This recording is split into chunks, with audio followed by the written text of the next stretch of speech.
People think my generation has entitlement issues. I've never met such a thin-skinned group of fucking individuals as took it, because, you know, that's part of being a kid. You get shit rolls downhill from bigger and older kids onto you. That's, you know, that's just life being a kid. A lot of them were really, really good people that brought around a lot of, you know... Is that a cop behind me? Yeah, I think that's a cop behind me. I think I'm about to get pulled over for having half a license plate. We'll see here in a few minutes. This is where you cue in the elevator music. Does Dave get pulled over? So, in case you're wondering why I'm nervous about the cop being behind me, I have a roughly 1/3 of a license plate. My license plate broke in half, and I haven't had an opportunity to replace it yet. So, you know, that kind of sucks. Well, so far he hasn't lit me up. Maybe he's waiting until I get out here on the road. Oh, that's definitely a cop car. He's definitely still behind me.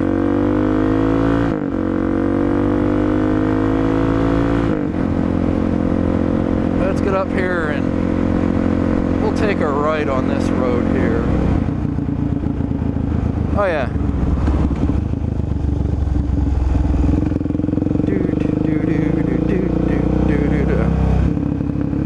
Yeah, he's definitely following me. Alright, I'm sick of your shit. I'm pulling in here.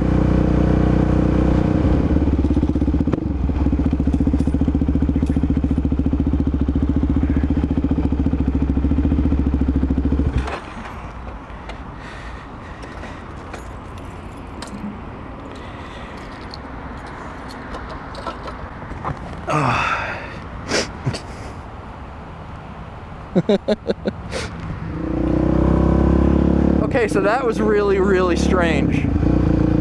Wow. So it is now like,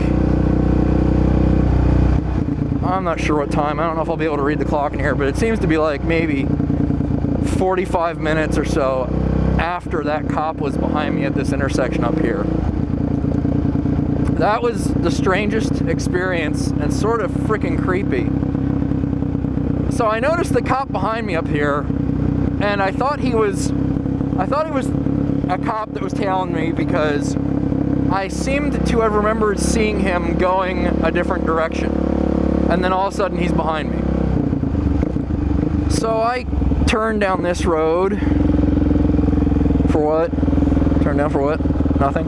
Oh, anyway. So I turned down this road thinking it's a different road.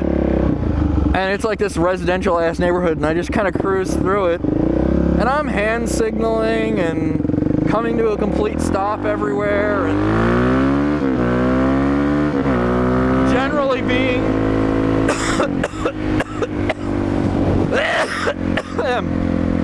generally being a good little boy. And I'm like, you know what? That's it. This cop has been following me for like 3 or 4 miles now, at least. I'm gonna pull into this gas station and get some gas.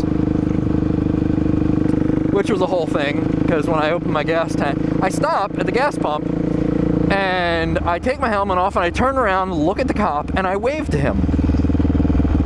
Acknowledging that I know he's there, I know he's following me, you know, I know the deal, he knows the deal, let's do this. You know, light me up and come talk to me.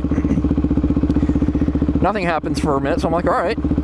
I open my gas cap and I go to put gas in it, and I realize I don't have my wallet with me. So now I'm like, well shit, now I can't get gas, which is okay, I'm not going to run out, but you know, I'd like to have gotten gas. And I'm like, oh, well fuck. He's going to, well, the first thing he's going to ask for is license and insurance, and they're both in my wallet, which is at home at my house. So I'm like, okay, well, that's not that big of a deal, because I do have, you know, I don't have any warrants, and I do have a license, and I do have insurance. You know, he'll probably run some other shit or whatever to see if I am who I am, and maybe give me a fix-it ticket that I have to come in and show him that I'm carrying that stuff now.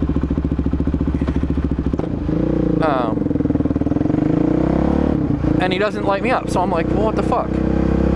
So I put my helmet back on, I put my gloves on, and I had realized that I happened to be sitting in a gas station directly across from the parking lot of a friend of mine, one of the Texas Lone Star roller girls who happens to own a roller derby shop. And I'm like, I will go over and say hi to Glitter.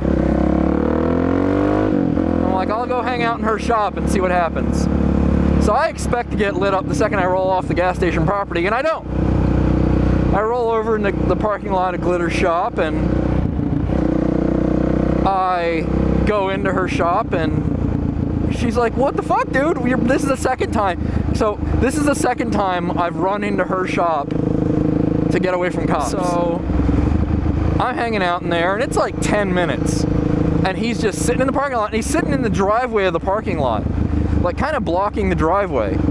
And we keep going to the window, and first I was kind of hiding.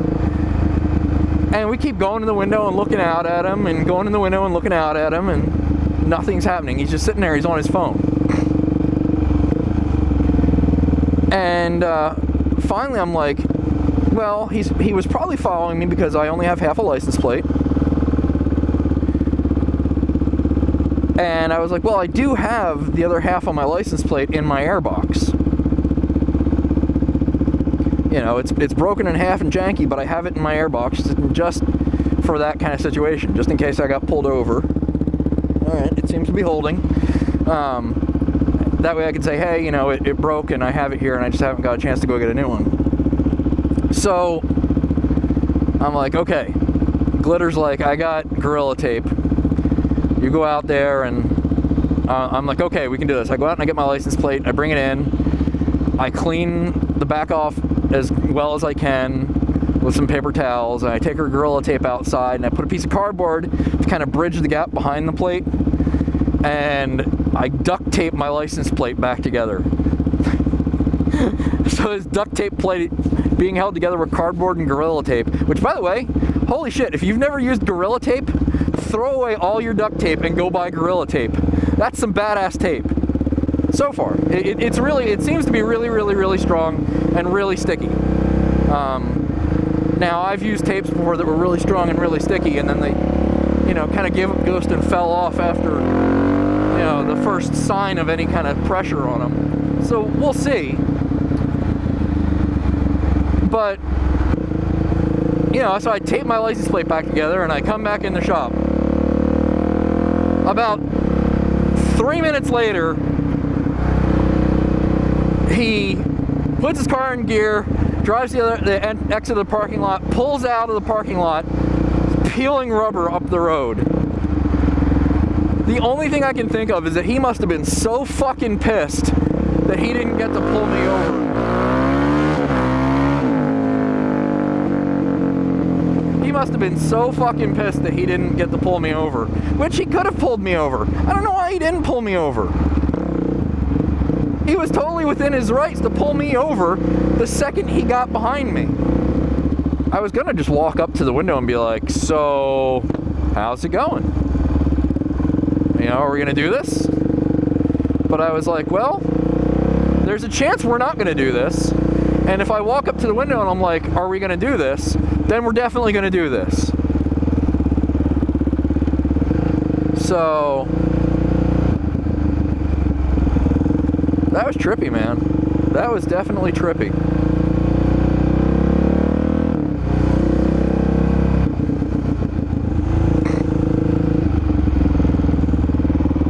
Alright, I'll talk to everybody later.